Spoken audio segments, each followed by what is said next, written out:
right, this is a quick home inspection overview of unit 10255. We're going to start on the roof here, then we'll do the attic, then we'll do the exterior, and then we'll do the interior. Okay, so basically starting here on the roof looks in pretty good shape. These are asphalt shingles, and they last here in Arizona between 20 to 25 years. They start losing the granules or the sand, and they're made out of asphalt, fiberglass, and sand. So basically, as we follow through, overall not in bad shape. It obviously doesn't have a date, but it looks in good shape. So here, chimney is missing the cap. It's called a cap arrestor or spark arrestor. So in case sparks start flying, obviously it protects the roof. Okay, so let's take a look at the unit. It is a heat pump compact unit, and the date, I'll give you the date right here, and it's May of 2021.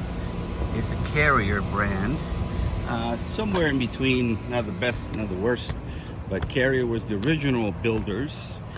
A guy named Willis Carrier from Brooklyn, New York. Started central air conditioning for homes. All right, so as I go down very slowly here, you could tell there's a little bit of wear and tear on the roof. Again, not dramatically bad, but you can see some of the sand is missing. The overhang over here of this tree is recommended to be trimmed back, and as we go down, we'll see that the roots way too close to the foundation. My suggestion would be to remove it, just to protect the integrity of the house. So I'm going to go very, very slowly here. I'm going to break my neck. Then from here, I'll go down to the attic, like I said, then the outside, and we finish inside. All right.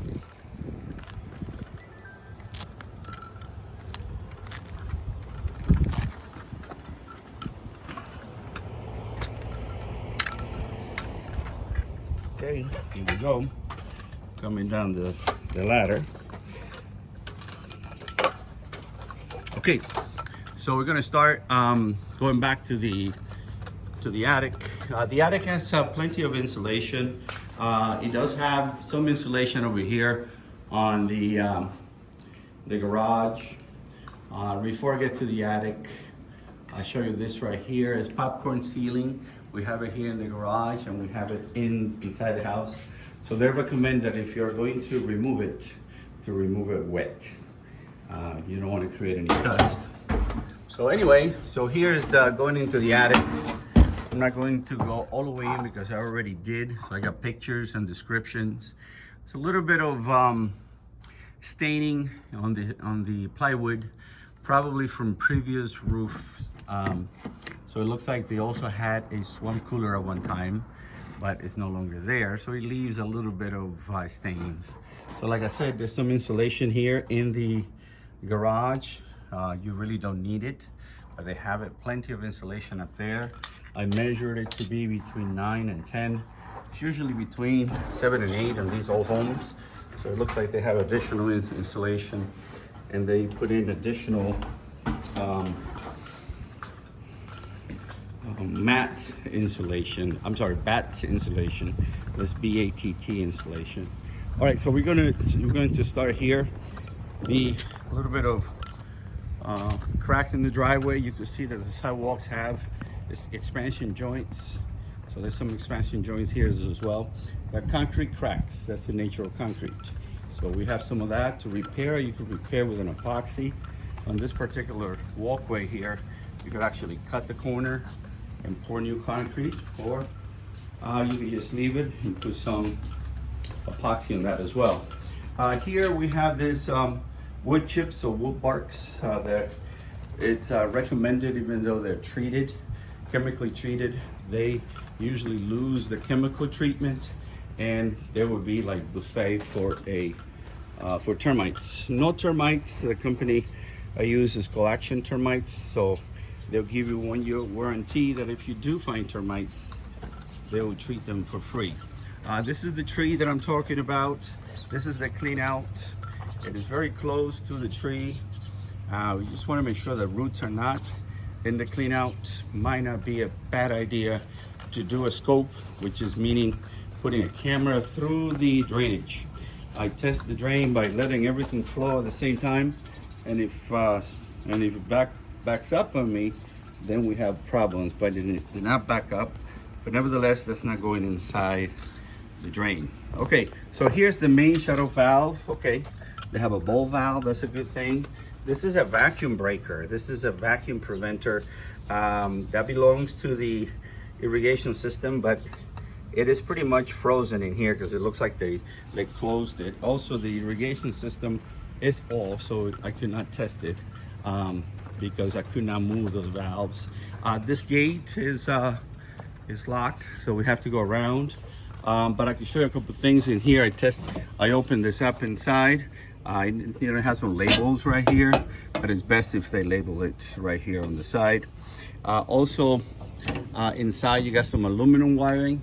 That was the thing on the 70s and 80s. So as long as they connect them properly, there should not be any problem with aluminum wires. Some of these pavers are loose, and you might want to, I know they're just decoration, but you don't want somebody to step on that. It might be considered like a trip hazard. So we got those. I think there's a couple more here on this side right here. So this one right here, they just need to be secured. Okay, so continuing here, let's go inside so I can go through and go to the backyard because the gates are locked. So before I get to the backyard, all these doors leading to the patio or to the swimming pool, they need to self-close, even the sliders.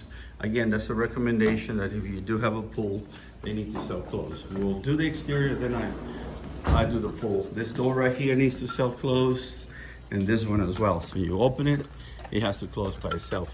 So a lot of these column caps, these are called rain guard or column caps, are basically for decoration mainly, and also these columns are full of concrete.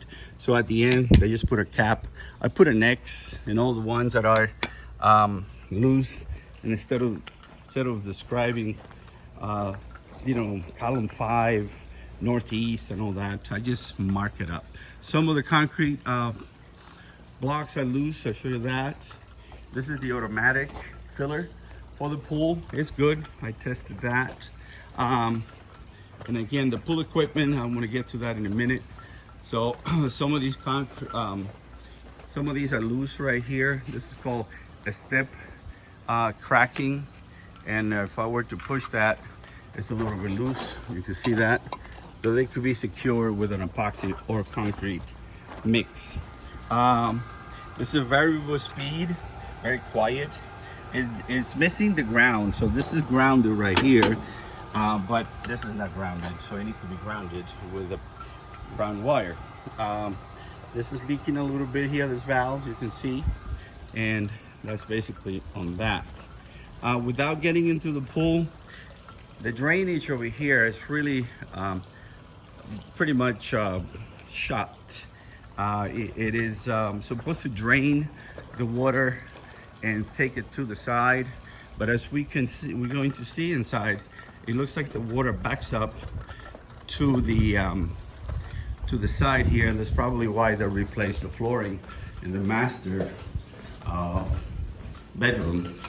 So let's go inside here.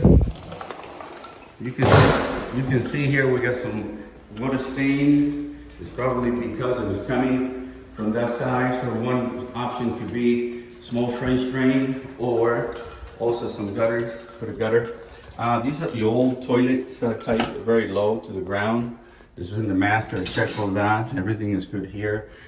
This fan, the exhaust fan, doesn't go on, it just goes okay. Everything good here, no leaks, everything fine underneath. Again, popcorn ceiling.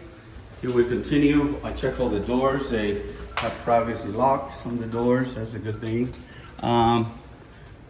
If I skip it, it's because there's nothing really to show you. These doors right here, the guides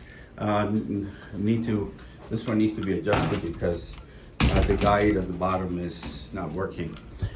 This bedroom here is missing the door, and then on this wall right here, we can see a little bit of sort of like, it looks like water damage, but it's dry. So could have been at one time, but it's dry.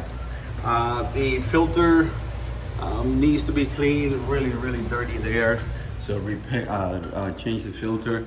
There's some looks like a stain, but it looks like bad paint, or they try to cover a stain. So I'll basically say further evaluation or further questioning for more details to the buyer. To the sellers. Okay, so I check all this. I check all your appliances. It has the anti-tipping bracket, which is a good thing. It's the water's leaking underneath there to the connection, so they did have it shut off. I turned it on because I wanted to see the dishwasher working. So it drips a little bit, but I'll shut it off when I'm done. And then the garbage disposal, got a whole bunch of debris right here, as you can see. I went and cleaned it up. There's a crack right here on the wall, but it's basically from the seam right here of the bead on the drywall. So it's not technically structural. Okay, so we're going to in the chimney and the fireplace, not the chimney, the fireplace, well, the back of the chimney. This is really cracked, and there's some cracked in there as well. So that could be repaired with a new concrete mix, not with an epoxy. This is a three-way prong on these. They recommend 4. And we'll continue here to the garage. Couple of things here in the garage. Basically damage to the wall. This is a nice ladder, but they recommended this instead of wood. Have a 5/8 drywall on the other side in case of a fire, or is usually they put in a metal plate. I'm not sure if the light bulb is burnt or not. I'll double check, but when I turn on the light switch, it doesn't come on. So basically that is it. I'm going to, temperature-wise, it's giving me really good temperature from the AC, from the return and the supply. I'm getting about 50 on the supply and about 70 on the return, a differential of about 20 degrees. So conclusion here would be that the roof, we start on the roof, it's not in bad shape, but it's showing some wear and tear. The unit is a carrier up on the roof. It's a 2021.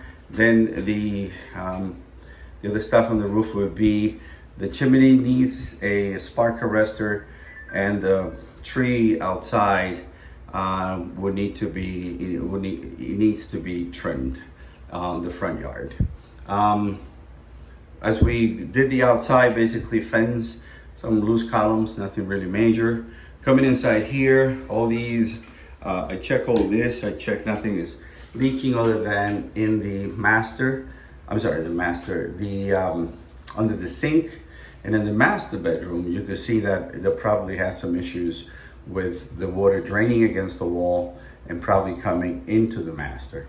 So basically that is it. There will be more on the report. So I send the written report within 24 hours. All right, guys, have a good day. Bye-bye.